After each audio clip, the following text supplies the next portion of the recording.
On the night of November 16th, 1581, Tsar Ivan IV committed the crime that would define his legacy. With a single blow from his iron-tipped staff, he killed his own son and heir inside the Kremlin. In a matter of seconds, the Rurik dynasty, which had ruled Russia for 700 years, was sentenced to extinction. For centuries, historians accepted the official explanation that this was an act of pure cruelty or a sudden fit of rage. But a historical autopsy tells a different story. In 1963, when Soviet scientists exhumed Ivan's body and subjected his remains to chemical analysis, they discovered a disturbing anomaly. The Tsar's skeletal structure contained massive quantities of mercury. The evidence points to chronic poisoning that eroded his sanity decade after decade. But the mercury in the bones explains only the chemical madness. To understand the cruelty, the sadistic impulse that allowed a father to raise his hand against his own blood, we need to look at a much older scar, one formed long before he was ever called the Terrible. Before he became the man who raised a staff against his own son, Ivan IV was a child raised inside the Kremlin as a prisoner of luxury. Orphaned at a very young age, surrounded by nobles who despised him and feared him at the same time, he grew up in cold halls where power was contested through poison and intrigue. The boyars controlled everything. The future Tsar wore rags, went hungry, and silently witnessed executions taking place just meters from where he slept. That childhood did not produce fear alone. It produced a pathology. Ivan learned early that authority did not come from law, but from terror, and he began practicing it early. Records indicate that, even as a boy, he channeled his helplessness by torturing animals, throwing dogs and cats from the palace towers. At the age of 13, he ordered his first human execution, having a rival torn apart by hunting dogs. In that moment, he decided he would never be controlled again.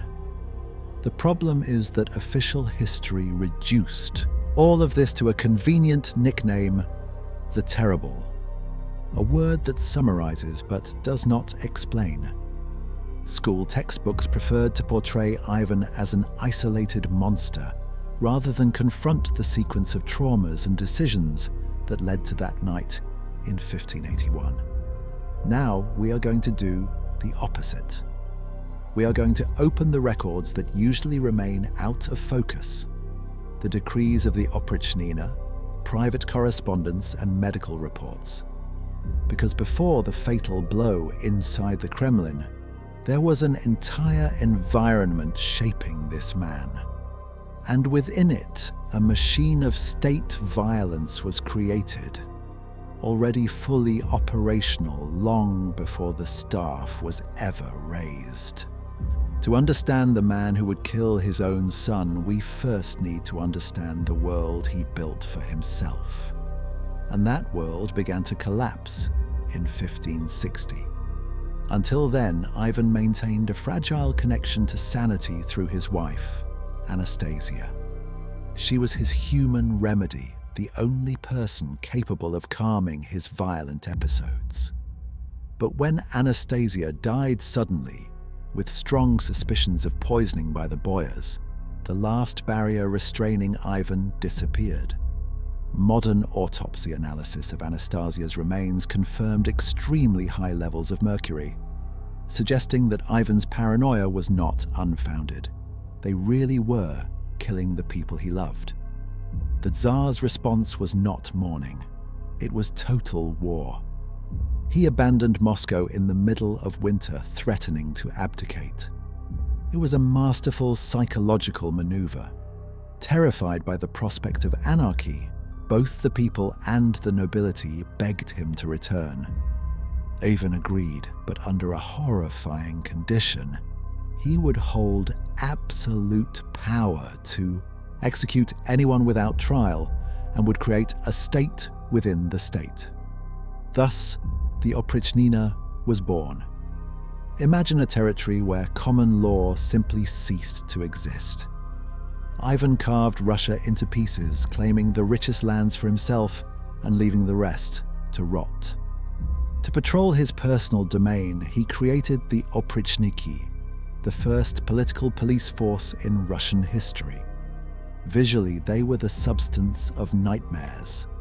6,000 men dressed entirely in black, mounted on black horses, riding across frozen steppes. Hanging from their saddles were two macabre symbols, a broom meant to sweep away treason, and a severed dog's head, symbolizing that they would bite the Tsar's enemies. They were granted license to kill, rape, and burn.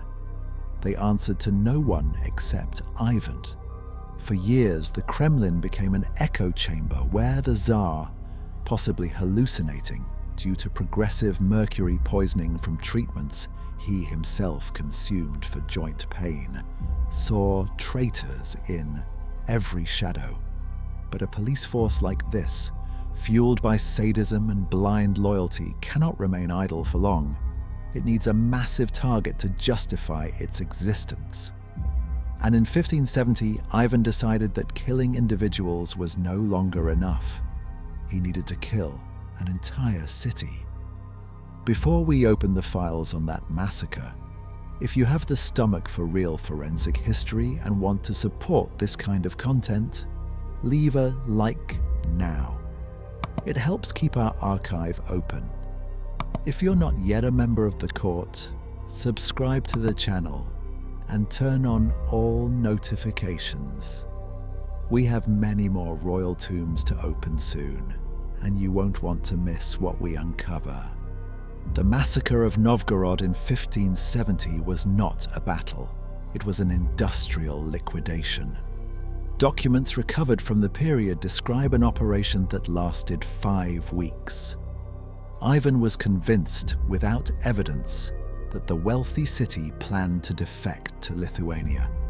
The Oprichniki's response was to surround the city and erect wooden barricades so that no one could escape. The method of execution defies comprehension. Because it was winter, the Volkhov River was frozen solid. Ivan's soldiers broke through the ice, opening black holes in the white surface. Men, women, and children were bound and pushed beneath the freezing water. Those who tried to resurface for air were forced back down with spears and iron hooks. Records indicate that the river became so clogged with bodies that the current itself was altered. Blood stained the ice for miles. Novgorod, once a thriving metropolis, was turned into a ghost city. But what drives a ruler to annihilate his own economic population? The answer was hidden in the skeleton exhumed in 1963. Soviet scientists found massive osteophytes, bone spurs, along Ivan's spine. Forensic analysis concluded that in his final years, the Tsar lived in constant physical agony. Every movement was torture. To manage the pain, court physicians prescribed mercury-based ointments and inhalations, the standard treatment of the era for joint pain and syphilis. Ivan was self-medicating simply to endure the pain, unaware that he was feeding his paranoia. Mercury poisoning causes erethism, a neurological condition marked by severe anxiety, tremors, and, crucially, uncontrollable outbursts of rage. This explains the delirious letters he wrote during this period, seeing demons and traitors where none existed. Ivan's madness was a side effect of his treatment. By 1581, the mercury had already destroyed his nervous system, and the Oprichniki had already eliminated his external enemies. Ivan's circle of trust had shrunk so completely that there was no one left to blame. There were no more cities to burn, no more boyars to execute. Within the claustrophobic walls of the Kremlin, only 2 people remained with the authority to challenge the Tsar. And one of them was about to enter the room. On the morning of November 16th, the tension inside the royal chambers reached its breaking point. And the trigger was not a political conspiracy, but something tragically domestic. Court accounts indicate that Ivan encountered his daughter-in-law, Yelena, pregnant with the heir to the throne, wearing only a light tunic in her private quarters. To the Tsar's puritanical, poisoned mind, this was not comfort for a pregnant woman. It was a moral offense. The argument began with shouting. Ivan started beating the pregnant woman. It was at that moment that a second person entered the room. The Tsarevich, Ivan Ivanovich. The son who for years had remained loyal to his father, even participating in the massacres of the Oprichnina, finally drew a line. He placed himself between the tyrant and his wife, shouting words that were recorded in the chronicles. "You sent my first wife to a convent. You did the same to the second. And now you seek to destroy the third and kill the child she carries." For a brain corroded by mercurial erethism, that act of defiance was the spark. Reconstruction of the scene suggests the attack lasted only seconds. Ivan lunged forward. The son tried to restrain his arms. In a surge of manic strength, the Tsar raised his scepter, a solid oak staff tipped with heavy iron, and delivered a lateral blow. The physics of the impact were devastating. The iron struck the left temporal region of his son's skull.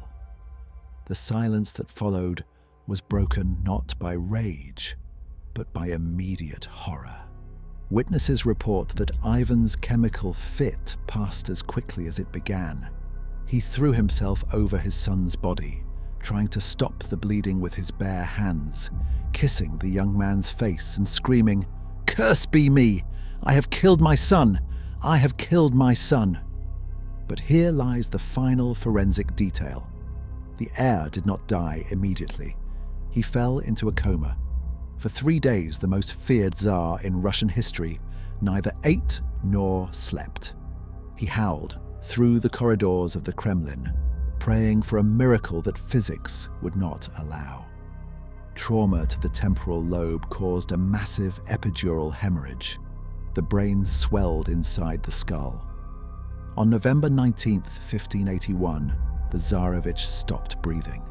In that room, Ivan IV did not lose merely a member of his family. By destroying the only son capable of ruling, he had unknowingly signed the death sentence of the entire Rurik dynasty. The Tsar outlived his son by 3 years, but the man who remained was little more than a shell filled with guilt and poison. He died while playing chess, still haunted by the ghosts he had created. But the true horror was not his death. It was what he left behind. With the death of the Tsarevich, the Rurik bloodline died as well. The only son Ivan left behind was Fyodor, a devout man, but one intellectually incapable of ruling an empire in flames. When Ivan the Terrible died 3 years later, in 1584, he left behind a power vacuum that swallowed Russia whole. The period that followed is known in history books as the Time of Troubles. Famine, civil war, and foreign invasions wiped out nearly a third of the Russian population. All because, on a single night in November, Mercury and rage overcame reason. But there is a darker epilogue to this story. Centuries later, another Russian ruler would look at Ivan not with horror, but with admiration. Joseph Stalin ordered the rehabilitation of Ivan's image, seeing the blood-soaked Tsar as a teacher in how to rule with an iron hand. Stalin even commissioned films celebrating the Oprichnina, conveniently ignoring the filicide. The irony is brutal. The Soviet exhumation of 1963, authorized by the regime that followed Stalin, proved that Ivan's so-called strength was, in fact, illness. What autocrats call iron will was, biologically, a brain dissolving in poison. The forensic record of Ivan IV leaves us with a final lesson. Absolute power does not corrupt morality alone. It can destroy the very biology of those who wield it. And when a tyrant falls, he never falls alone. He takes the future with him. The question that remains for us, investigators of history, is this: how many other great men were merely psychiatric patients with an army at their disposal? This is what the Dark Court archives reveal today. But other tombs remain sealed, for now. To ensure the next file is opened, leave a like. Subscribe now to join the investigation and turn on notifications. We'll see you at the next judgment.